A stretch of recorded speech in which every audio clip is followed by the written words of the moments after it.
Hello, bonjour tout le monde. Voilà, j'espère que vous allez bien, j'espère que vous êtes en ligne.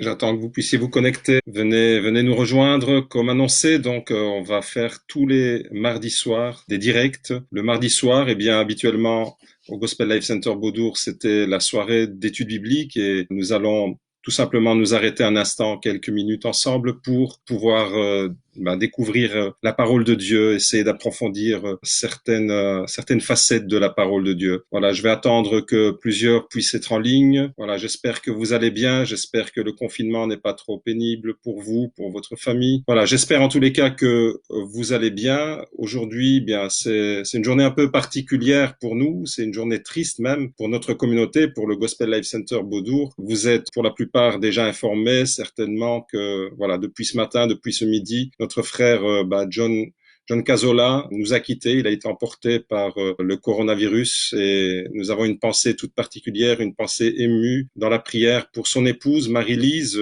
qui est elle aussi très faible en ce moment et qui a besoin de nos prières. Elle a besoin de la consolation de Dieu, non seulement parce qu'elle a perdu son époux, John, notre frère bien-aimé, mais aussi parce que elle va très mal dans sa santé. Elle me disait au téléphone qu'elle avait certainement besoin d'être hospitalisée. Voilà, donc dans les moments d'épreuve les plus intenses, comme je l'ai annoncé dans les jours précédents, eh bien, pour consoler, il est question de consolation ce soir pour une famille qui nous est chère et qui a été touchée par le deuil à cause de ce Covid-19. Dans les moments d'épreuve les plus intenses, pour consoler et fortifier le cœur des enfants de Dieu, il y a le livre des psaumes, c'est celui que je vous ai annoncé, c'est celui qu'on va un peu explorer ensemble. Ce livre-là, dans la Bible, occupe une place tout à fait particulière.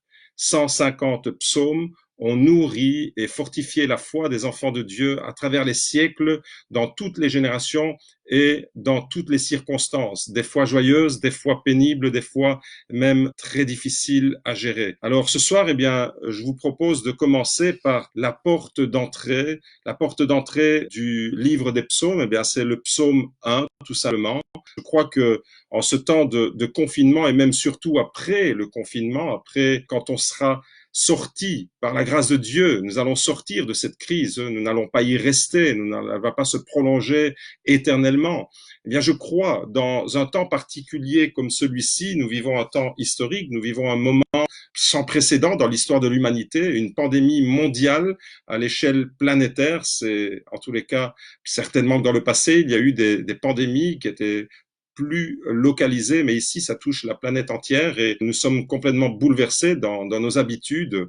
Et je pense que dans ce temps de confinement et surtout quand on va sortir de ce confinement, nous devons absolument revenir aux fondamentaux de la foi avec un changement radical de mentalité, avec un cœur transformé, avec la repentance qui est vraiment l'accès sans lequel on ne peut pas s'approcher de Dieu. Dieu aime quand on s'approche de lui avec un cœur repentant. C'est la seule façon de s'approcher de lui en ayant une attitude avec un cœur contrit. Et tout particulièrement dans le livre des psaumes, eh bien, il y a un mot qui ressort, qui revient plus de 26 fois. Et c'est d'ailleurs avec ce mot que le livre des psaumes va s'ouvrir. Le livre s'ouvre avec un mot que tous les êtres humains, je pense, désirent expérimenter pour leur propre vie. C'est tout simplement le mot heureux. Heureux. Alors, ça peut paraître contradictoire d'une certaine façon parce que d'un côté, je vous annonce la mort de John et nous sommes tristes, mais d'un autre côté, je vous propose le psaume 1 qui commence avec ce mot heureux. Je vous avoue que pendant un instant, j'ai pensé changer le contenu de mon message, j'ai pensé l'adapter précisément à cause de la mort de John Cazola.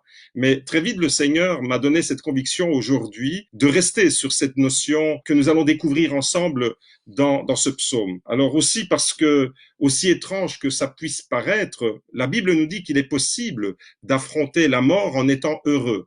Dans le livre de l'Apocalypse, je lis avec vous, Apocalypse 14 au verset 13, il est écrit « Heureux les morts qui meurent dans le Seigneur, dès à présent, oui, dit l'Esprit, afin qu'ils se reposent de leurs travaux, car leurs œuvres les suivent. » Je vous propose de souligner ce soir l'expression « dans le Seigneur ». Heureux les morts qui meurent dans le Seigneur. C'est ce mot-là cette particularité-là qui va faire toute la différence. Tout simplement parce que on ne peut pas être heureux ni dans la vie et ni dans la mort si on n'a pas le Seigneur Jésus. Alors, je vous propose d'ouvrir avec moi la Bible. J'espère que vous l'avez sous la main et nous allons lire ensemble le psaume 1, tout simplement, et on va se laisser conduire ce soir à travers cette porte d'entrée qui est le tout premier psaume. Alors, il est assez court, il n'y a que 6 versets, et je vous invite à la lecture avec moi. Heureux l'homme qui ne marche pas selon le conseil des méchants,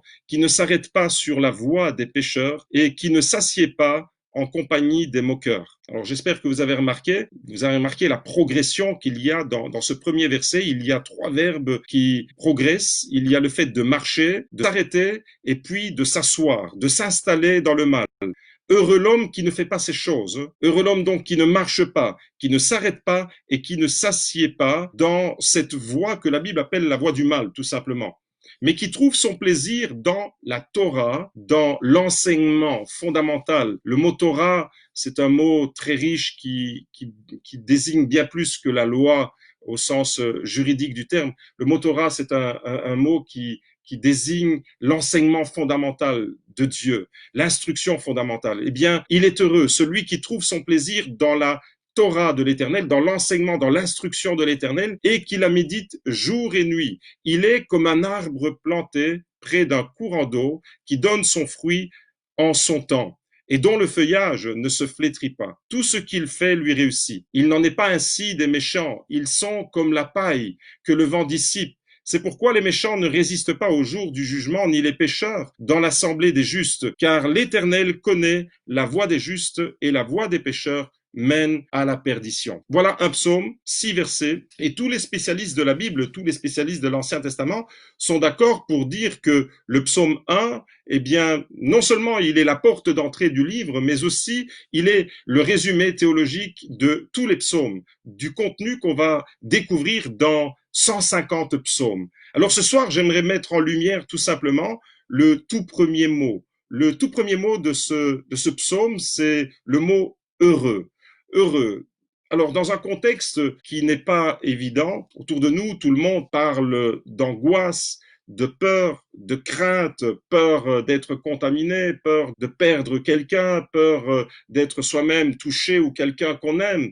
Eh bien, dans ce contexte général où presque 100% des nouvelles qui nous arrivent sont anxiogènes, c'est-à-dire qu'elles génèrent de l'anxiété. Dans ce contexte-là, alors que tout autour de nous, eh bien, nous pousse vers la peur, vers l'angoisse collective, eh bien, moi, ce soir, je vous encourage à ne pas tomber dans le piège de la peur et de l'angoisse, de l'anxiété, et de réfléchir sur le sens du mot heureux, l'ouverture de ce livre des psaumes, ce mot extraordinaire. Alors, la première chose qui saute aux yeux quand on lit ce psaume, c'est que Dieu se préoccupe de notre état intérieur. Il veut que nous soyons heureux. C'est son désir le plus profond.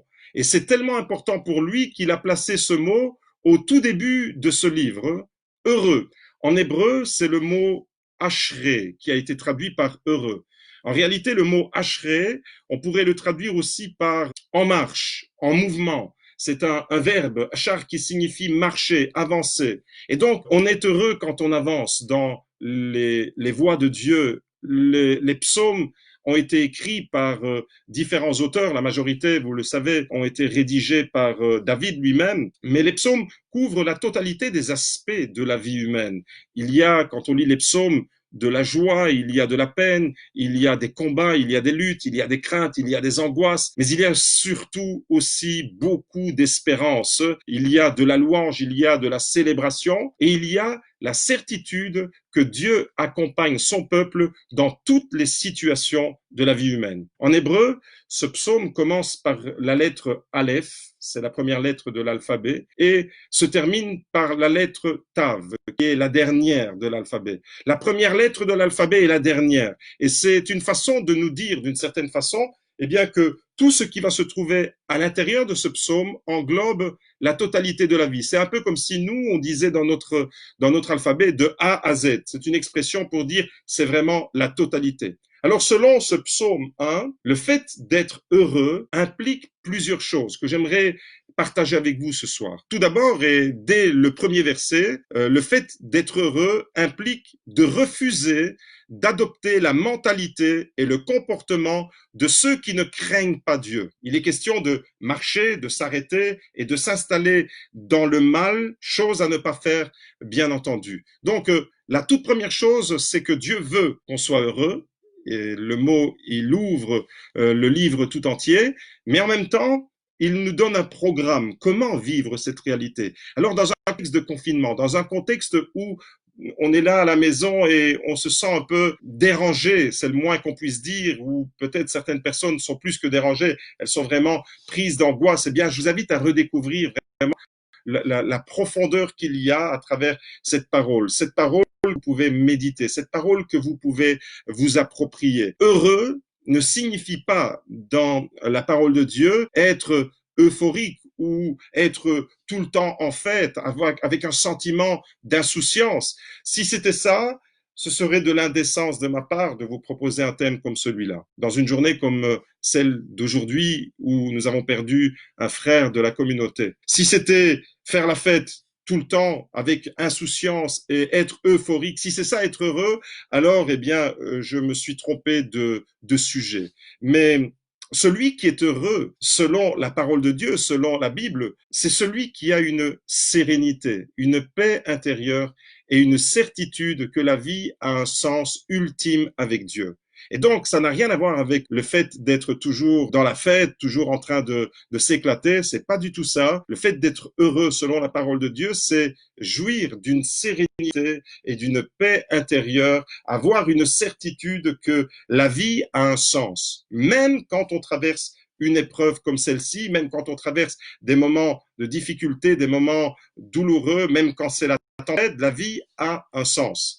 Et la vie a un sens que même la mort ne pourra pas lui enlever. C'est ça être heureux, c'est d'avoir cette certitude, c'est d'avoir cette paix, c'est d'avoir cette sérénité intérieure et ce bien-être intérieur que rien ne pourra jamais le priver de la présence de Dieu. Deuxièmement, selon le psaume 1 nous assure que être heureux, c'est bénéficier et jouir d'une qualité de vie supérieure. Il est question dans ce psaume d'un arbre qui donne du fruit en son temps, avec un feuillage qui ne se flétrit pas. L'image, elle est belle, l'image, c'est le printemps maintenant et on peut pas se promener de trop à l'extérieur, mais on peut quand même contempler la nature et voir que la nature reprend le dessus. Eh bien, la Bible nous dit que celui qui est heureux, c'est celui qui ressemble à cet arbre, qui donne son fruit en son temps, et le feuillage ne se flétrit jamais. C'est quelque chose d'extraordinaire, parce que Jérémie va reprendre le même thème, la même thématique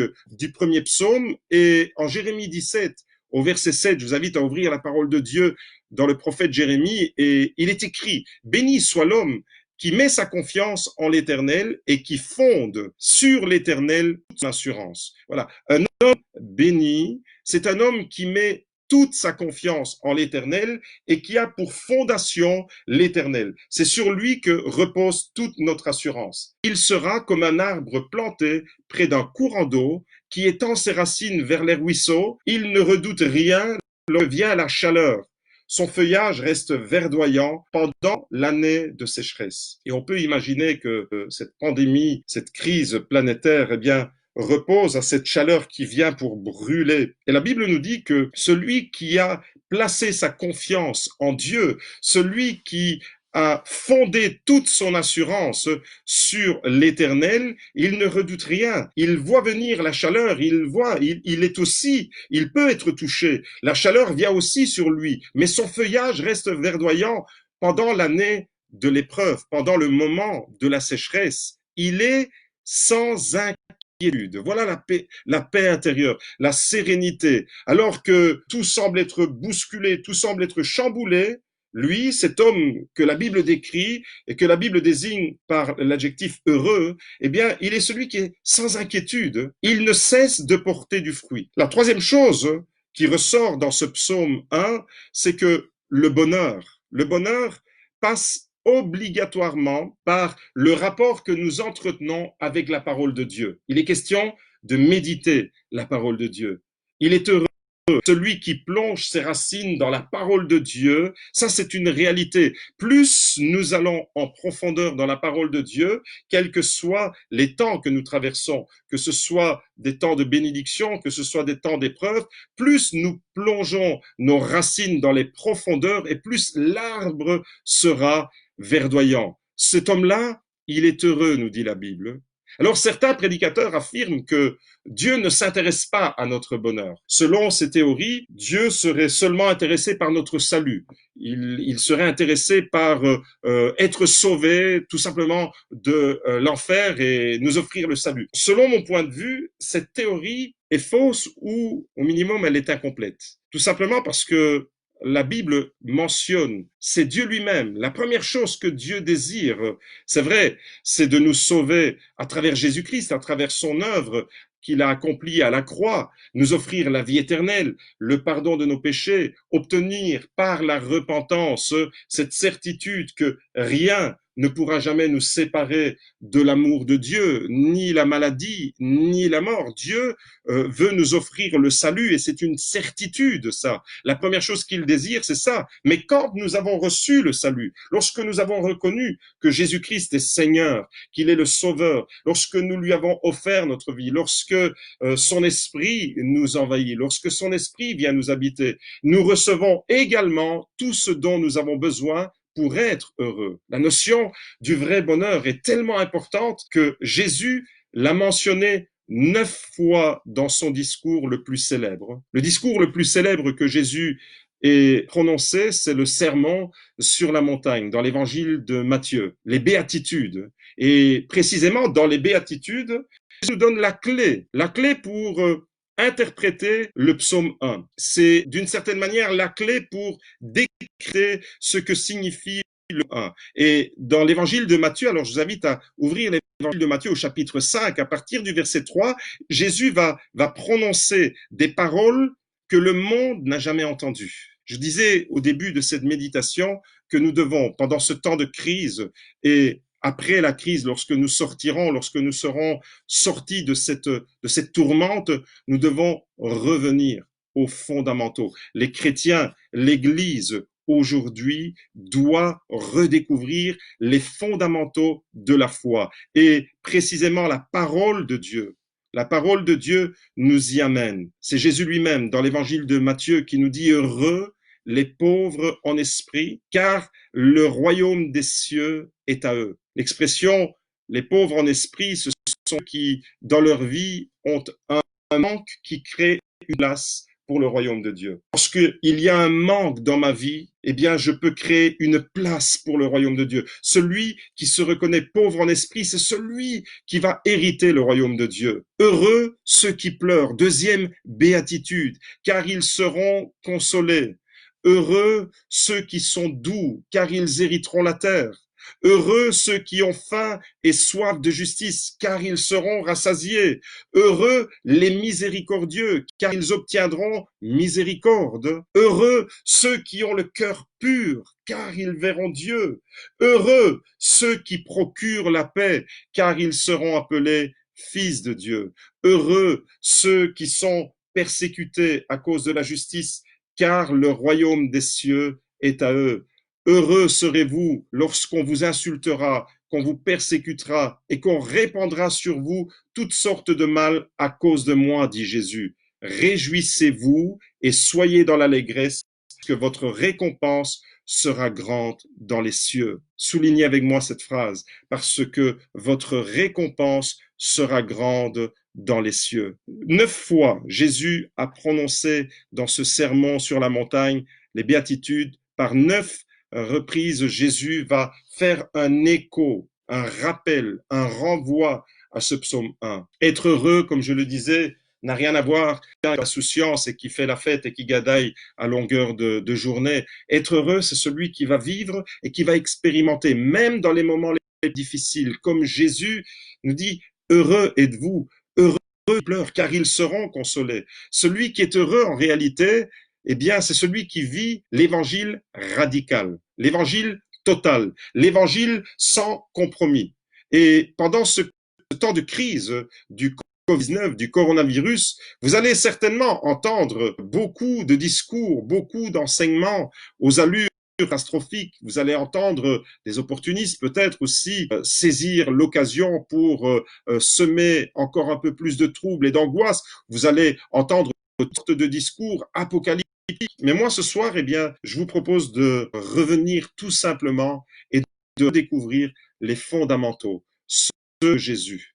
Pendant ce temps de crise, et lorsque nous sortirons de cette crise, l'Église et les chrétiens ne pourront plus être les mêmes. Nous allons être transformés. Nous devons revenir à ce qui était urgent et important dans la bouche de Jésus. Et si c'était urgent et important dans la bouche de Jésus il y a plus de 2000 ans, eh bien, ça l'est encore aujourd'hui pour notre génération. Nous devons redécouvrir les fondamentaux, le fait de vivre l'évangile radical.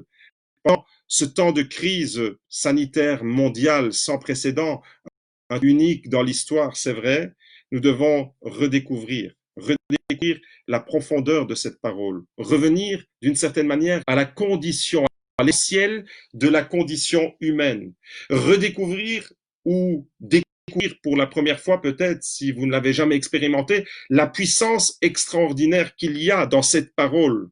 Heureux, voilà ce que je souhaite que vous soyez. Heureux pendant ce temps de confinement, heureux avec vos familles, non pas heureux selon les critères de ce monde, mais heureux selon les critères de la parole de Dieu. Savoir traverser les moments où on pleure. Jésus nous dit, vivez avec une perspective qui n'est pas de ce monde, vivez avec une perspective du royaume de Dieu, vivez avec la perspective du ciel. Heureux serez-vous lorsqu'on vous insultera. C'est contre nature. En réalité, Jésus, qu'est-ce qu'il fait? Il prend le contre-pied à tout ce qui est naturel et il nous dit, l'évangile, il est d'une autre nature. L'évangile vient d'ailleurs. L'évangile, c'est le royaume de Dieu. Et vous êtes heureux si vous endurez ces choses sans perdre l'espoir. Vous êtes heureux si vous continuez à vivre toujours avec la perspective de l'éternité. Vous êtes heureux si, malgré l'épreuve, malgré les tourments, malgré les insultes, malgré les injures, malgré aujourd'hui la pandémie, malgré la peur, l'angoisse qui saisit les cœurs de chacun, vous êtes heureux si vous restez ferme et si vous vivez en perspective du ciel. Jésus le nomme le royaume des cieux, le royaume de Dieu. C'est pour ce royaume-là que nous vivons. C'est pas pour cette terre que nous vivons. Nous sommes sur cette terre de passage et il est heureux, celui qui sait qu'il a une place dans le ciel auprès de Dieu. Il est heureux. Voilà pourquoi le livre de l'Apocalypse dit heureux celui qui meurt dans. Et aujourd'hui, nous avons perdu un frère qui nous est cher, John Cazola. Eh bien, pour lui, cette parole, elle s'accomplit. Il est heureux parce qu'il est dans le Seigneur. Et c'est tellement important d'avoir une vie et une foi, une vie totalement ancrée dans la parole de Dieu, avec Jésus pour centre. Jésus, il est l'auteur de notre vie, il est l'auteur de notre salut et il est l'aboutissement vers qui nous allons aller. Alors, je vous invite vraiment à redécouvrir la stratégie que j'aimerais vraiment que chaque chrétien puisse s'approprier, c'est que pendant ce temps de confinement, pendant ce temps de crise, pendant que le monde est angoissé, pendant que le monde est sous la tourmente de cette menace, ne cédons pas à la peur, ne cédons pas à la panique et expérimentons cette parole du psaume 1, expérimentons cette parole que Jésus va prononcer 9 fois dans le sermon sur la montagne. C'est tellement important pour Dieu, le fait que nous soyons heureux, que le livre des psaumes commence avec ce mot, et c'est tellement important pour Jésus qu'il va commencer le sermon sur la montagne. La prédication la plus célèbre que le monde ait jamais entendue, c'est celle de Jésus. C'est tellement important pour lui que 9 fois, il va répéter « Vous êtes heureux ». C'est tellement important pour Dieu que nous le soyons, et bien qu'il nous le rappelle ce soir. Heureux, voilà ce que je souhaite que vous soyez, malgré l'épreuve, malgré le confinement, malgré que nos habitudes sont complètement bouleversées, malgré le fait que nous ne pouvons plus nous réunir en église, malgré le fait que nous ne pouvons plus être les uns près des autres, tout ça nous déchire le cœur, mais nous pouvons vivre avec cette force comme l'arbre qui plonge ses racines près des courants d'eau, même quand de la chaleur, même quand de la sécheresse, même quand une année d'épreuves redoutables s'abat, il sera affecté. Il va ressentir les effets, mais il reste verdoyant. Pourquoi? parce qu'il a des racines profondément ancrées dans les vérités et dans les promesses de Dieu. Gardez en perspective les promesses de Dieu. Heureux en hébreu, ashré. Ashré qui signifie en marche. Eh bien, soyez toujours en marche. Soyez en marche parce que le coronavirus, le confinement ne peut pas vous empêcher d'être en marche dans les promesses de Dieu. Le coronavirus et le confinement dans lequel nous sommes contraints, dans lequel nous sommes confinés à la maison, eh bien, ne peut pas nous empêcher d'être heureux selon les critères de la parole de Dieu. La crise sanitaire ne peut pas vous empêcher d'être heureux. La crise sanitaire, eh bien, elle est là comme cette sécheresse qui vient et qui s'abat sur cet arbre que nous sommes. Mais si nos racines sont profondément ancrées dans la parole de Dieu, eh bien, vous allez rester verdoyant. Vivre avec une perspective céleste. Vivre avec une certitude, comme le dit Jésus. Lorsque vous pleurez, soyez heureux parce que vous avez une consolation qui vous attend. Lorsque on vous insultera, soyez heureux parce que le royaume de Dieu est pour vous.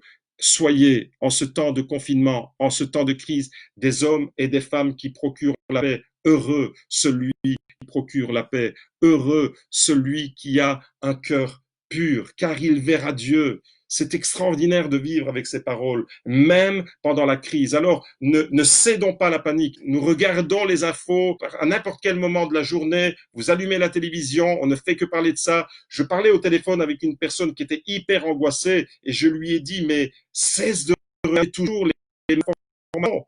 La vie, c'est plus que le coronavirus. La vie, c'est plus que le Covid-19. La vie, c'est plus que cette panique généralisée.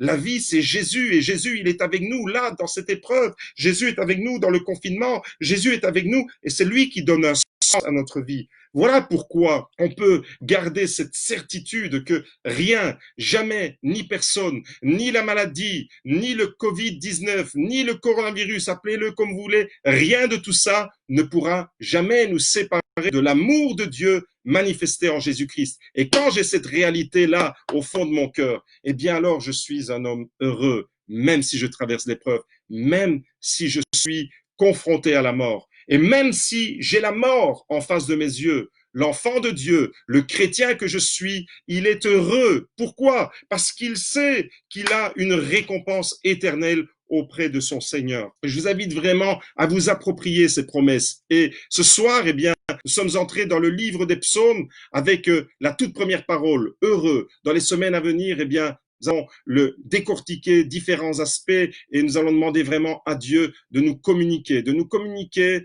les stratégies pour continuer à vivre, à nous alimenter dans notre vie spirituelle, dans notre vie chrétienne, que nous puissions véritablement être portés par cette parole, nourris par cette parole. Ne cédez jamais à la peur, ne cédez jamais à la panique et au lieu de suivre l'actualité qui vous effraie, plongez vos regards, comme le dit le psaume 1, plongez heureux celui qui médite la parole de Dieu. Il est comme un arbre qui plonge ses racines près d'un courant d'eau, son feuillage ne se flétrit pas et il porte du fruit.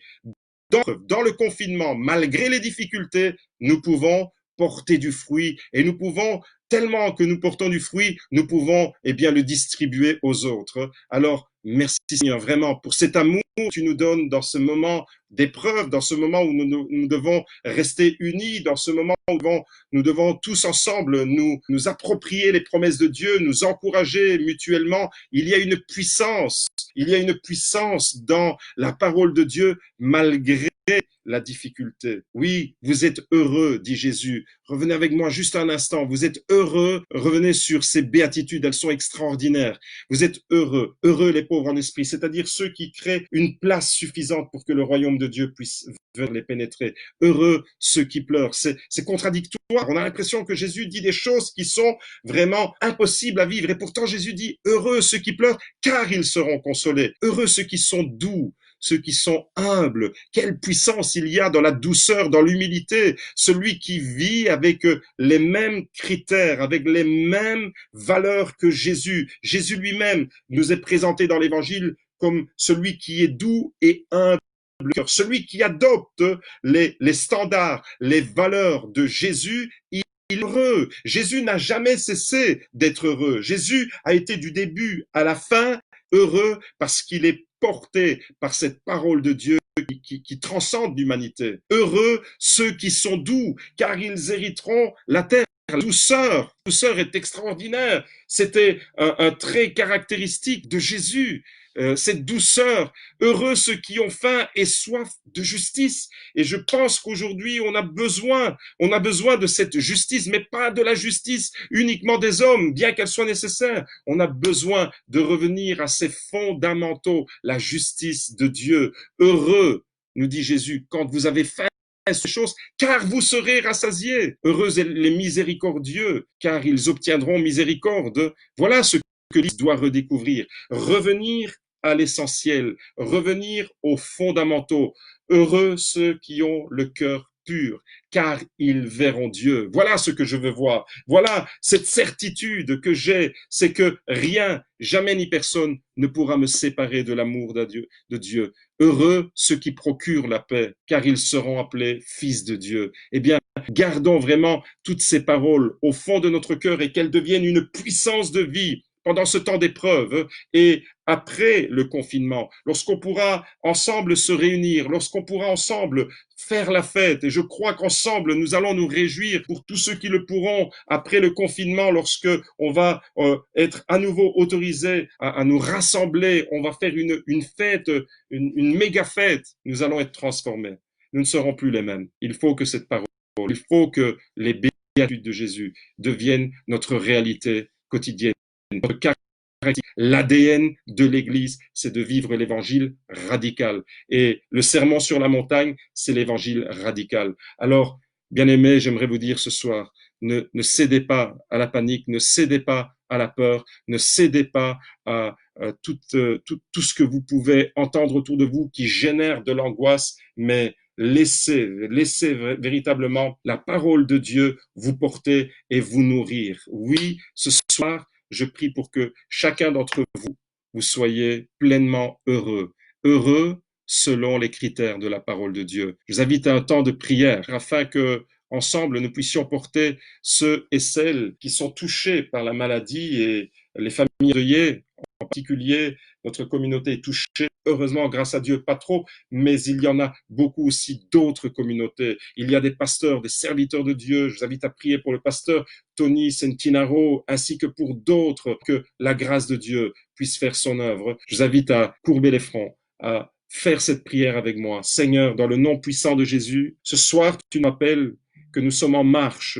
Ce soir, tu nous rappelles que rien ne pourra arrêter la marche de l'Église, que rien ne pourra arrêter, rien ne pourra stopper cette marche achrée qui signifie heureux. Et quand je marche dans les promesses de Dieu, quand je marche vers la patrie céleste, je ne peux qu'être heureux. Donne-nous cette certitude, donne à ton Église cette force, cette solidité, cette qualité de vie supérieure, comme l'arbre qui voit la chaleur, la sécheresse venir, le vent souffler, mais reste verdoyant et continue à porter du fruit parce qu'il est ancré dans les profondeurs de ta parole. Donne-nous d'être ces enfants de Dieu. Donne-nous d'être cette église-là. Une église confinée, mais une église qui est toujours en marche et une église qui jouit toujours des promesses et de la puissance de la parole de Dieu. Donne-nous d'être, Seigneur, cette église qui fait la différence aujourd'hui encore. Une église qui fait la différence par son humilité. Une église qui fait la différence par sa douceur. Une église qui fait la différence par son amour. Une église qui fait la différence parce qu'elle procure la paix et le bonheur autour d'elle.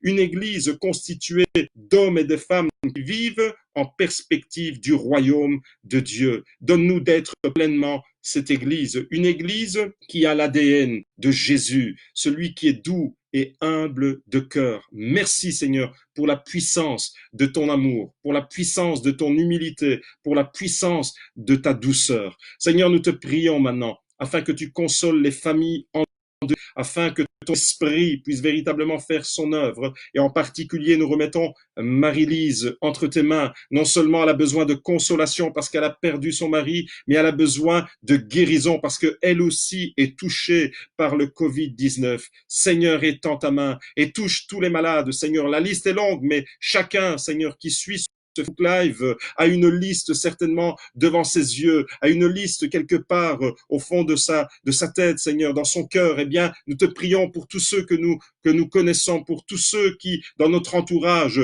proches de nos familles, dans nos églises, sont touchés par le coronavirus. Seigneur, nous te prions pour ceux et celles qui souffrent dans les hôpitaux. Nous te prions pour le corps médical, pour tout le corps soignant, tous les aidants, Seigneur, tout ce qui se met en place pour venir en aide à ceux qui souffrent et qui sont, Seigneur, emportés par cette maladie. Nous te le demandons au nom de Jésus. Nous te prions de détruire ce virus. Nous te prions, Seigneur, de nous aider à comprendre les leçons de ce confinement, de nous donner la possibilité de nous approprier véritablement tes stratégies afin, Seigneur, que nous puissions mener le combat, non pas comme si nous n'avions aucune perspective. Nous ne voulons pas mener le combat, non pas comme si nous n'avions aucun espoir, mais nous voulons mener le combat. Nous voulons continuer le combat dans la prière avec une perspective glorieuse, avec une perspective éternelle. Nous voulons prier, Seigneur, afin que tu puisses véritablement aider chacun et chacune. Nous te prions pour tous ceux qui sont exposés. Nous te prions pour nos autorités